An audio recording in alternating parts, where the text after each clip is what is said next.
Hi hello ಎಲ್ಲರಿಗೂ ನಮಸ್ಕಾರ.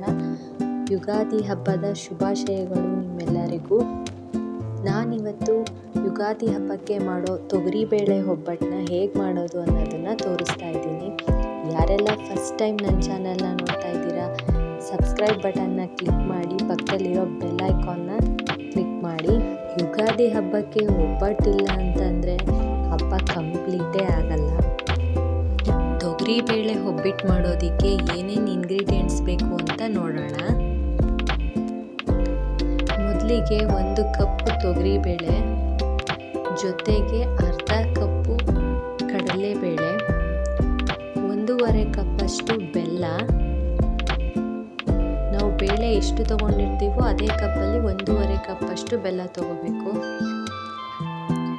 4 ಏಲಕ್ಕಿ, ಒಂದು ಅರ್ಧ ಹೋಳು ಕಾಯಿ ತುರಿ, ಮತ್ತು ಕಣಕ ಕಲಸೋದಕ್ಕೋಸ್ಕರ 1 ಕಪ್ ಮೈದಾ, ಒಂದು 4 ಸ್ಪೂನ್ ಚಿರೋಟಿ ರವೆ, ಅರಿಶಿಣ ಮತ್ತು ಎಣ್ಣೆ.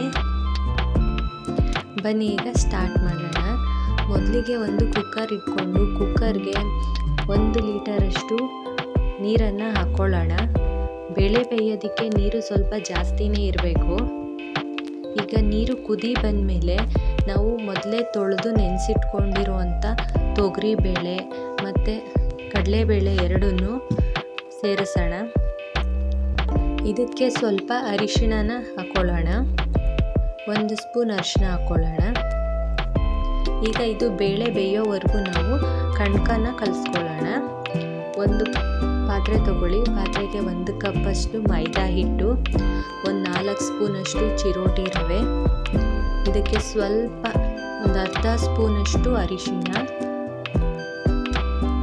ಒಂದು ಅರ್ಧ ಸ್ಪೂನಷ್ಟು ಉಪ್ಪನ್ನು ಹಾಕ್ಕೊಂಡು ಚೆನ್ನಾಗಿ ಮಿಕ್ಸ್ ಮಾಡ್ಕೊಳ್ಳೋಣ ಒಂದ್ಸಲ. ಈಗ ಇದಕ್ಕೆ ನೀರು ಹಾಕಿ ಚೆನ್ನಾಗಿ ಕಣಕನ ಕಲಿಸ್ಕೊಬೇಕಾಗುತ್ತೆ. ನಾವು ಕಣಕನ ಎಷ್ಟು ಚೆನ್ನಾಗಿ ಕಲಿಸ್ಕೊತೀವೋ ಒಬ್ಬಟ್ಟು ಅಷ್ಟೇ ಚೆನ್ನಾಗಿ ಬರುತ್ತೆ. ಕಣಕನ ತುಂಬ ಗಟ್ಟಿಯಾಗೂ ಕಲಿಸ್ಬಾರ್ದು ಮತ್ತು ತೆಳುವಾಗೂ ಕಲಿಸ್ಬಾರ್ದು, ನೋಡಿಕೊಂಡು ನಿಧಾನವಾಗಿ ಕಲಿಸ್ಬೇಕು. ಕಣಕನ ಎಷ್ಟು ಚೆನ್ನಾಗಿ ನಾದುತ್ತೀವೋ ಅಷ್ಟು ಚೆನ್ನಾಗಿ ಒಬ್ಬಟ್ಟು ಕೂಡ ಬರುತ್ತೆ. ನೋಡಿ, ನಾನೀಗ ಕಲಿಸ್ಕೊತಾ ಇದ್ದೀನಲ್ಲ, ನೀವು ಅದೇ ರೀತಿ ಕಲಿಸ್ಕೊಳ್ಳಿ.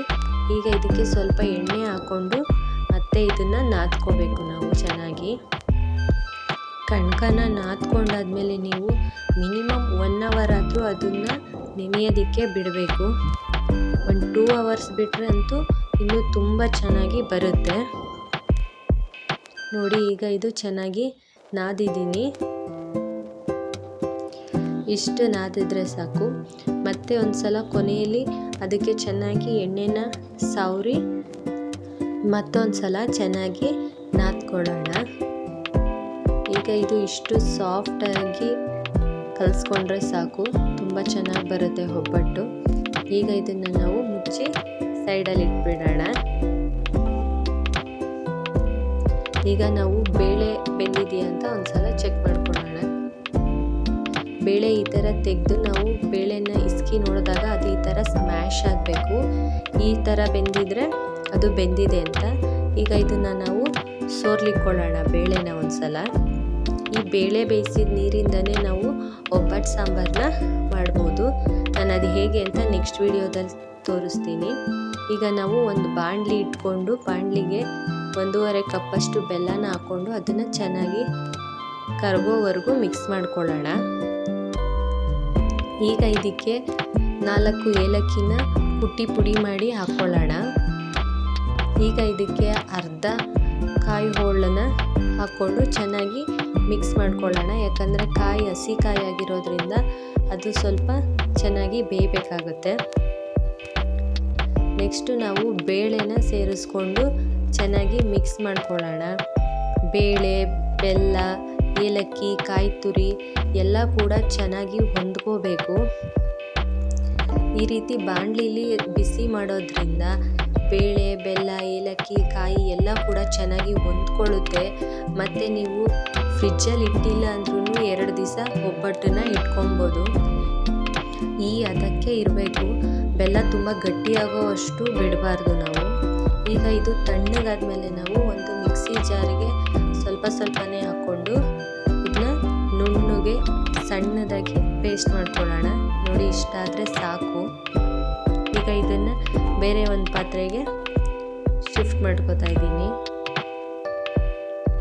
ಈಗ ಉಳಿದಿರೋ ಅಂಥ ಬೇಳೆನೂ ಕೂಡ ಅದೇ ರೀತಿ ಮಿಕ್ಸಿ ಜಾರ್ಗೆ ಹಾಕ್ಕೊಂಡು ಇದೇ ರೀತಿ ನಾವು ಎಷ್ಟು ಬೇಳೆ ಇದೆಯೋ ಅಷ್ಟನ್ನು ಕೂಡ ಸ್ವಲ್ಪ ಸ್ವಲ್ಪನೇ ಮಿಕ್ಸಿ ಜಾರ್ಗೆ ಹಾಕ್ಕೊಂಡು ರುಬ್ಕೋಬೇಕಾಗುತ್ತೆ. ಏಕೆಂದರೆ ಒಂದೇ ಸಲ ರುಬ್ಬೋದಕ್ಕಾಗಲ್ಲ, ಅದು ಸ್ವಲ್ಪ ಸ್ವಲ್ಪನೇ ರುಬ್ಕೊಂಡಾಗ ಅದು ನೀಟಾಗಿ ಸಣ್ಣದಾಗಿ ಪೇಸ್ಟ್ ಆಗುತ್ತೆ.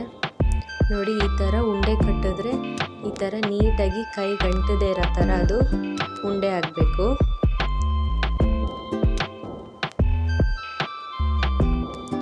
ಈಗ ನಾವು ಕಣ್ಕನ ಇನ್ನೊಂದು ಸಲ ಚೆನ್ನಾಗಿ ನಾದ್ಕೋಬೇಕು. ನಾನು ಮೊದಲೇ ಹೇಳ್ದಾಗೆ ನಾವು ಕಣ್ಕನ ಎಷ್ಟು ಚೆನ್ನಾಗಿ ನಾದ್ಕೊತೀವೋ ಅದ್ರ ಮೇಲೆ ಒಬ್ಬಟ್ಟು ತುಂಬ ಚೆನ್ನಾಗಿ ಬರುತ್ತೆ. ಈಗ ನಾನು ಒಂದು ಕಡೆ ಹಂಚಿಟ್ಕೊಂಡಿದ್ದೀನಿ. ಹೂರಣನೂ ಕೂಡ ನಾನು ಉಂಡೆಗಳನ್ನಾಗಿ ಮಾಡಿಟ್ಕೊತಾ ಇದ್ದೀನಿ. ದಿನಸಿ ಅಂಗಡಿಗಳಲ್ಲಿ ಅಥವಾ ಗ್ರಂಥಿಗೆ ಅಂಗಡಿಗಳಲ್ಲಿ ನಿಮಗೆ ಈ ಥರ ಹೋಳಿಗೆ ಪೇಪರ್ ಸಿಗುತ್ತೆ. ನೀವು ಕಣ್ಕನ ಎಷ್ಟು ದಪ್ಪದಾಗಿ ಕಟ್ಕೊಂಡಿರ್ತೀರೋ ಅದಕ್ಕಿಂತ ಸ್ವಲ್ಪ ಸಣ್ಣದಾಗಿ ಕಣ್ಕನ ತಗೊಂಡು ಈ ಥರ ಕೈಯಲ್ಲಿ ಅಗಲವಾಗಿ ಮಾಡಿಕೊಂಡು ಮಧ್ಯ ಹೂರಣ ಇಟ್ಟು ಈ ಥರ ಕವರ್ ಮಾಡಬೇಕು. ನೀವು ಸುತ್ತ ಕವರ್ ಮಾಡಬೇಕಾಗುತ್ತೆ.